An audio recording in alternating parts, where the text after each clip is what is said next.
In our politics lead this weekend, former President Trump is returning to the campaign trail, but if he were to officially throw his hat into the ring, it's not certain that he would be the Republican Party's presidential nominee. New early straw poll data shows that Florida Governor Ron DeSantis had a narrow edge over the former president in a survey conducted over the weekend at the Western Conservative Summit in Denver. Former Vice President Mike Pence was in 10th place, just after Donald Trump Jr. So that's a straw poll, but let's discuss with the former mayor of Baltimore, Stephanie Rawlings-Blake, and conservative commentator Bill Kristol. Good to see both of you, and great to see both of you in person. Mayor, let me start with you. It's just a straw poll, okay? We know it's not scientific, but DeSantis was a relative unknown before becoming governor in 2018. He probably will be reelected just based on Florida's composition. Who knows, but next year. If he wins reelection, do you think he could potentially be a strong candidate? Definitely. DeSantis knows how to play the game. He is following the Trump handbook. He is going after the Republican bread and butter the issues. He's playing culture wars down in his state, and it's winning for him. He's gotten so many hits on, the Republican news network that he is really taking over. He is doing a lot of these culture war issues when it happens to do a moment of silence against trans athletes, against, I think, critical race theory in schools. There's like a checklist of them, and he's doing it. It's very, and as the mayor says, it's very popular with Republican voters. What do you think about his prospects as a Republican presidential candidate? Yeah, if he holds the Trump base, assuming Trump doesn't run, I think, and then, but there is some sliver of Republicans who are, Trump's kind of a bridge too far, maybe again, they swallowed hard and butter from the first two times, unfortunately, but, and DeSantis, they can tell themselves, but he was governor of a major state, things are okay, I guess, in Florida. So I do think that DeSantis might be, that's his theory anyway. He could be the Trump candidate without all the Trump baggage. On the other hand, I think Trump's going to run, and I don't think DeSantis can actually beat Trump.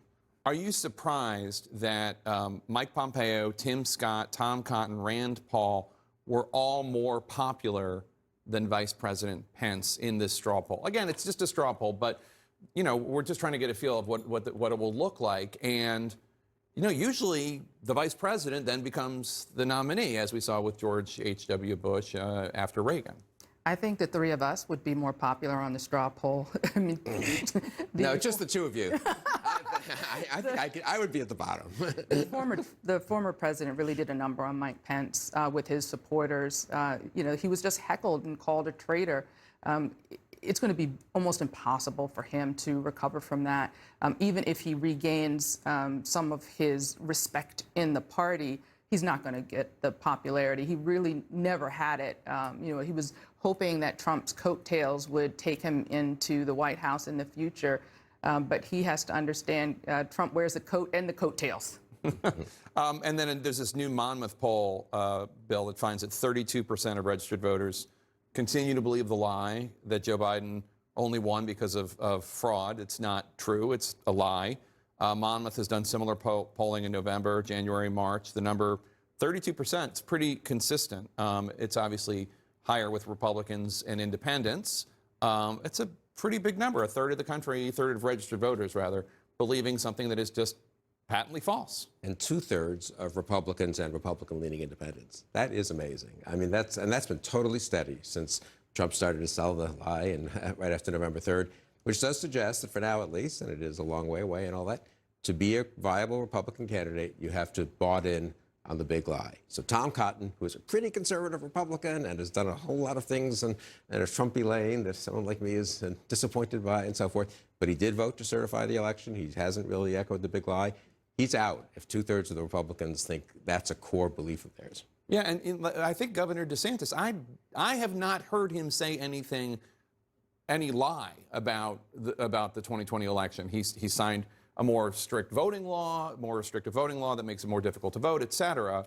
And like you say, he certainly hasn't been out there chastising Trump for the lie, but he hasn't spread the lie that I can see.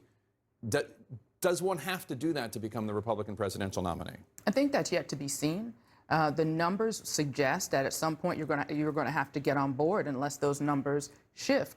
But DeSantis is really he's doing the tightrope. He's walking that delicate dance, trying to hold on to the Trump support without doing what I think, most forward-thinking Republicans understand, that the election was not a lie. So he's going to do that dance for as long as he can stay in it. I want to play sound and get a quick reaction from you, Mayor. Former President Barack Obama pushing for the People Act, the sweeping election reform legislation that's going to come up for a vote tomorrow. In the aftermath of an insurrection, with our democracy on the line, and many of these same Republican senators going along with the notion that somehow there were irregularities and problems with legitimacy in our most recent election, they're suddenly afraid to even talk about these issues and figure out solutions on the floor of the Senate. Will this affect any Democrat or Republican in the Senate? I think this Senate is, the Congress is so partisan, so divided. I don't see them coming together on this issue. It is not in their individual interests, and so few, unfortunately, are willing to do what's in the country's interest. And it just reminds me that elections matter. Local elections matter. State elections matter. These are where these decisions are being made, and we have to pay more attention. There's no way with the president that we had that we should have lost seats in Congress. The Democrats really have a lot of work to do to right this ship if we're going to see these voter protection laws go into effect. Mayor Rawlings Blake, Bill Kristol, thanks to both of you. Really good to see both of you. Thanks so much.